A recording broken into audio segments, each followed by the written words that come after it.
烹饪猪肉时，瘦肉发柴咬不动，加盐一照，肉片就像豆腐滑嫩，太香了。掌握以下技巧，让炒出来的瘦肉口感鲜嫩，连没有牙齿的老人都可以吃。大家好，我是乐乐妈。买回来的里脊肉，观察表面，若发现瘦肉表面附着筋膜，需及时用锋利的刀具将其片除。筋膜质地坚韧，烹饪后口感粗糙且油腻，影响整体食用体验。这会儿很多人便急于切片，实则这并非最佳处理方式。正确的操作是仔细观察肉的纹理走向，切肉时务必采用逆纹切法，而非顺着纹路。所谓逆纹切，即刀的走向与肉的纤维排列方向呈垂直状态，保持刀刃垂直，紧贴肉块缓慢推进，将其切成厚度均匀的薄片。这样的切法大有讲究，当肉纤维被垂直切断后，不仅能在咀嚼时更易断裂，避免塞牙困扰，还能显著提升肉质的鲜嫩度。这正是让肉片嫩如豆腐的核心秘诀。无论是纹理粗犷的牛肉、细腻的羊肉，还是家常常用的猪肉，逆纹切法皆是专业厨师的不传之秘。在完成瘦肉切片后，装入碗中备用。紧接着要去准备去腥提香的关键辅料。选取一块新鲜生姜，用刀切成厚度约2到3毫米的薄片。生姜富含姜辣素和挥发油，能有效中和肉类中的腥味物质，是家庭烹饪中不可或缺的去腥神器。再切成均匀的细丝。许多人烹饪瘦肉时，常出现肉质干柴且腥味浓重的问题，关键就在于忽略了生姜这一重要辅料。切好的姜丝装入碗中备用。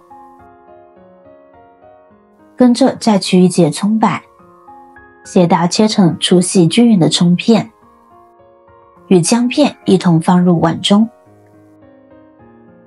随后加入1小把花椒粒，向碗内加入少许的热水。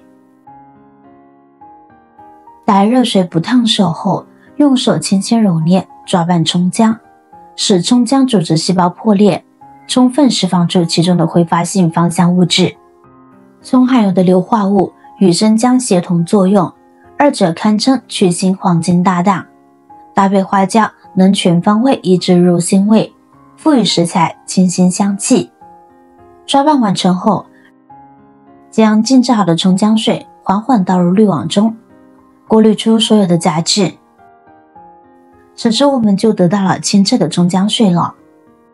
将其倒入盛有肉片的碗中，注意分3次添加，是确保肉质鲜嫩的关键。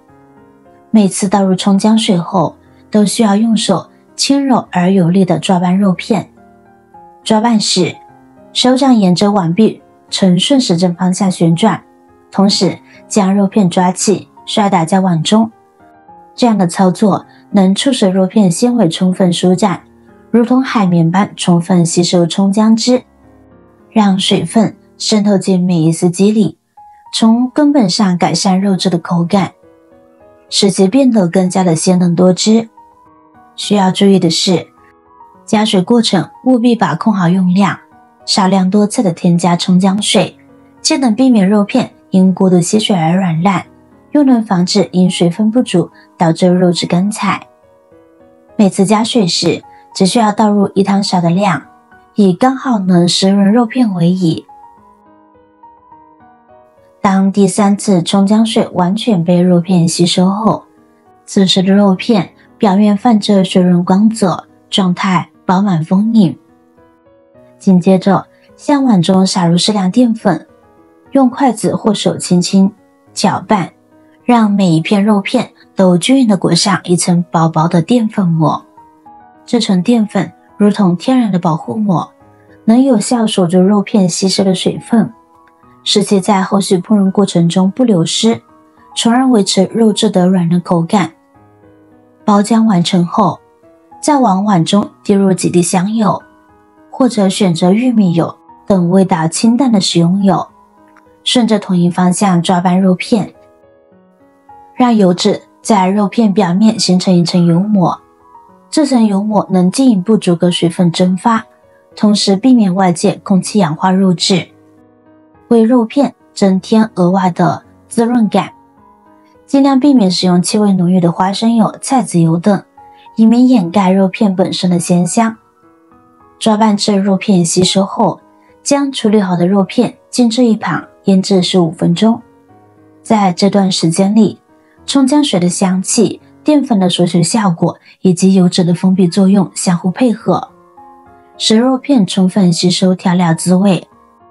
接下来进入关键的烹饪环节，在锅中注入适量清水，大火将水烧至锅底开始密集冒泡，水面微微颤动，呈现出似开未开的状态时，转至小火。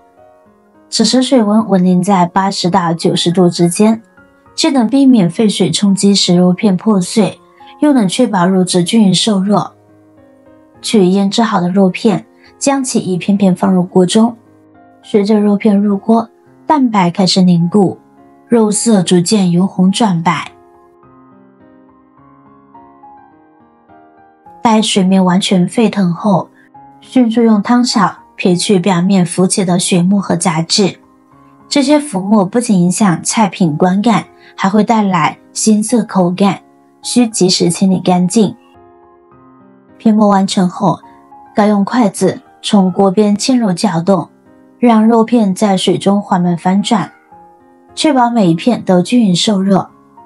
根据肉片的厚度调整煮制时间，一般2到3毫米厚度的肉片煮2到3分钟即可。观察肉片表面完全变色，质地微微收紧，请用筷子轻触有弹性时，立即用漏勺将其捞出。这种方式处理的肉片，既能锁住肉片中先前吸收的水分与风味，又能最大程度保持肉片的滑嫩质感，避免因高温急煮导致肉质变老变硬。捞出的肉片色泽鲜亮，形态完整，无论是用于炒制、凉拌，还是作为水煮肉片、酸辣汤等菜肴的主料，都能呈现出鲜嫩多汁的绝佳口感。想要在家复刻饭店鲜嫩多汁的肉片美味，关键就藏在这些看似简单的细节里。从逆纹切片锁住鲜味，到葱姜水去腥提鲜，再到巧妙包浆与低温慢煮，每一步都在为鲜嫩口感层层加码。掌握这些小技巧，就能轻松告别干柴老硬，让每一口肉都嫩滑到入口即化。如果你也迫不及待想大展身手，欢迎在评论区分享成果，晒出你的美食作品。我是乐乐妈，专注分享实用烹饪干货，别忘了点赞收藏，关注不迷路。咱们下期继续解锁更多美味秘籍，不见不散。